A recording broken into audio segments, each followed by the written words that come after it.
Então vamos fazer uma revisão aqui. Pegar um estudo com 85 pacientes epiléticos, um estudo conhecido aqui de Licht. Esse estudo mostrou que 39% não tem alteração em qualquer eletro, pacientes sabidamente epiléticos. 43 vão ter ponta-onda generalizada em um eletro, pelo menos. 43. 18 vão ter uma descarga focal em pelo menos um exame. 18%. Então a gente tem que tomar cuidado, né? Às vezes você pode ter o que a gente chama de oligodescargas. São pouquíssimas descargas. O EEG pós-privação do sono, ele tem uma sensibilidade, teve nesse grupo aqui, de 92%. Sensibilidade dos eletros com sono induzido. Então, olha só, privação de sono nesse estudo foi muito sensível. Importante fazer nos nossos pacientes. Sono induzido também é mais sensível que o EEG de rotina, mas não tanto quanto o EEG com privação. E o EEG de rotina, em vigília e sono sem privação, tem essa sensibilidade aqui menor. O P aqui foi 0,01, quer dizer, realmente a diferença, as verdades que estão ditas aqui, estatisticamente, elas têm valor. 5% da população sofre de uma única crise epiléptica em algum momento da vida. É uma quantidade grande, né? E de 0,5% a 1% da população tem epilepsia. Dependendo, se você pensa, isso aqui é válido, né, para países do primeiro mundo. Para nós aqui pode chegar a 4%, porque a gente tem neurocisticercose e essas outras patologias. 70% são bem controlados com drogas antiepilépticas. 30% das epilepsias são parcial ou totalmente resistentes a tratamento medicamentoso. Então, se o paciente perguntar para você, você tem 70% de chance de ficar sem crise. Curado já é outra história, né? Por causa das epilepsias genéticas. Epilepsia mioclônica juvenil, ausência, epilepsia com crises tônico-clônicas ao despertar, né? Você não vai ter cura, você vai ter controle adequado. Parou o remédio, muitas vezes voltam as crises. 30% são fármaco-resistentes. Isso aqui é uma porcentagem que é muito discutida. Desses aqui vai responder à cirurgia, dependendo do quadro.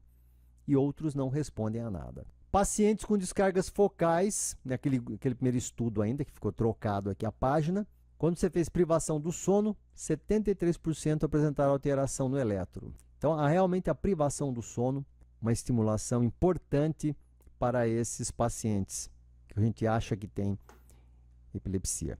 Esse outro pesquisador aqui, Salinsky, ele viu 504 eletros de pacientes epiléticos gravados ao longo de 8 anos. E esse dado aqui para a gente é importante.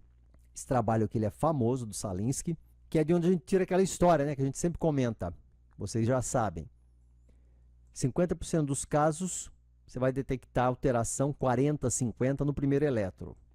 Até o terceiro eletro em 84% dos casos. E até o quarto eletro em 92% das vezes para um mesmo paciente, você detecta alteração epiléptica se ele for epiléptico. Após o quarto eletro, você tem pouco rendimento adicional. Mas, do ponto de vista neurofisiológico, quando o paciente tem um alto risco de ser epilético mesmo, você quer determinar a localização do foco, você faz mais de 4 exames. Porque, apesar do rendimento ser pouco, ele ainda persiste. Mas a maior parte, né, dos achados você vai ter aqui até o quarto eletro. Dos EEGs, desses 504, que eram sabidamente epiléticos, 10% naquele período que ele acompanhou, de 8 anos, sempre foram EEGs normais no período interictal, entre as crises. Estou pedindo licença para vocês, né? Estou sendo um pouquinho mais teórico hoje, mas é importante. O paciente chega e fala, doutor, qual é a minha chance de ter uma crise convulsiva? Eu teve a primeira, qual é o meu risco? O maior risco ocorre que se o EEG for anormal, se ele tiver descarga ponta-onda generalizada, difusa e bilateral, risco aproximado, 27% com EEG normal, 58% se tiver qualquer tipo de anormalidade epileptiforme, aí 27% EEG normal, né? 58% com anormalidade epileptiforme, não é só ponta-onda não, ponta-onda é generalizada, é o maior risco. E 35% se você tiver, 37% se você tiver, por exemplo, as variantes da normalidade, se você tiver alterações, uma atividade de linha média lenta ali, meio estranha, que não é o usual, né? O eletro, atividades anormais, lentificações difusas na atividade de fundo, etc. Desses pacientes que acabaram de ter crise.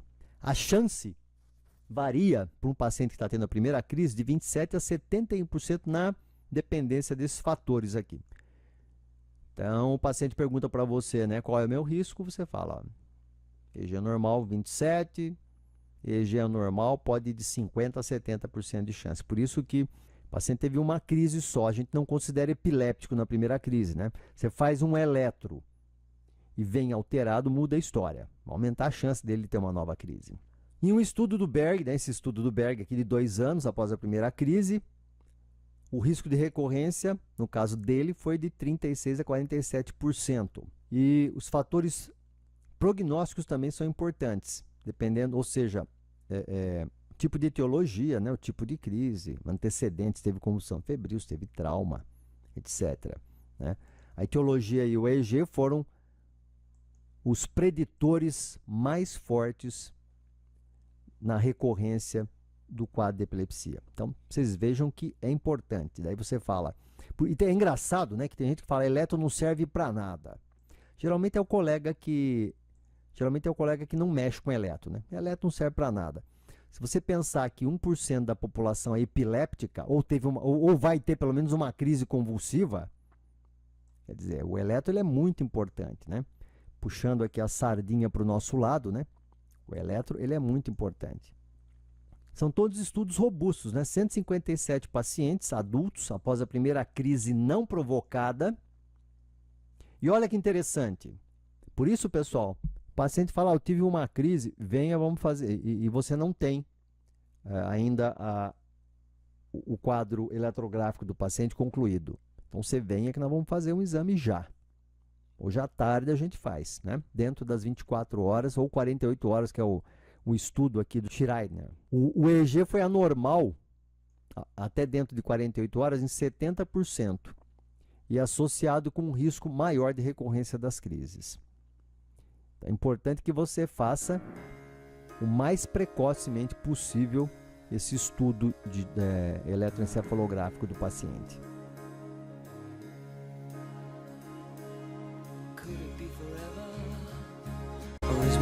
Just rambling on. I touched you once, I kissed you once. Now I feel like you're mine. Well, I feel like you're mine.